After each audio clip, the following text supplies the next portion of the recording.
Hey guys, welcome to my channel Lipika লাইফস্টাইলে সবাইকে welcome. তো গুড মর্নিং জানিয়ে আজকে ব্লগটা স্টার্ট করছি।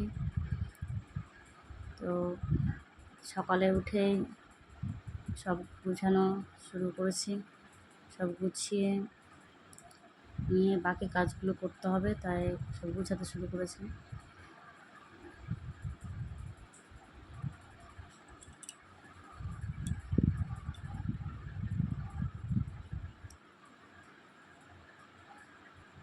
তো মোটামুটি গুছানো হয়ে আসলো।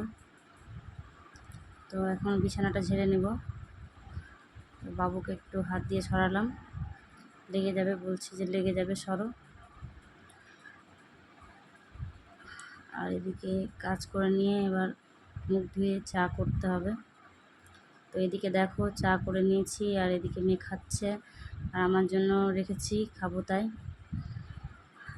আর এই যে এদিকে একটা নতুন মেম্বার আছে, তো একটু ওর কাছে গিয়ে একটু ওকে আদর করি,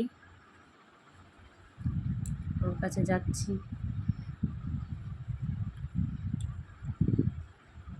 ওর কাছে গেলাম, একটু হাত দিতেই দেখছো কেমন শান্ত হয়েছিল, একদম এসে গায়ের কাছে চলে আসছে। তো এবার বাকি কাজগুলো করে নিয়ে স্নান করব, স্নান করে দেখা হচ্ছে।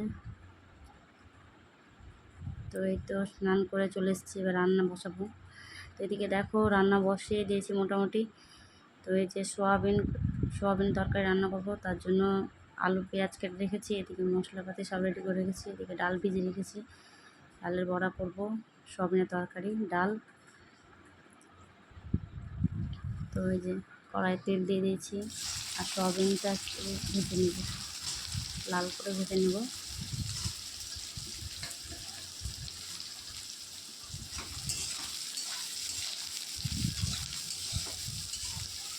তো সোয়াবিনটা মোটামুটি ভাজা হয়ে এসেছে।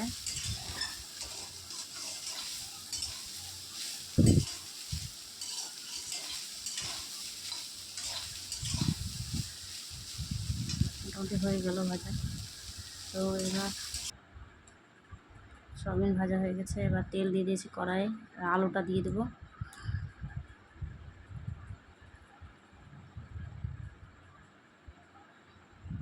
আলু দিয়ে দিলাম, আলুটা ভাজবো, কিছুক্ষণ ভাজবো, ভেজে তারপর পেঁয়াজ দেবো।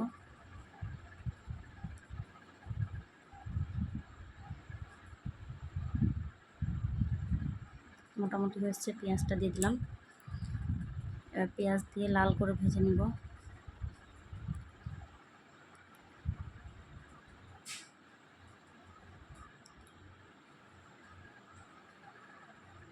তো ব্লগটা এইটুকুই। তো এই যে দেখো ভাজা হয়ে এসছে,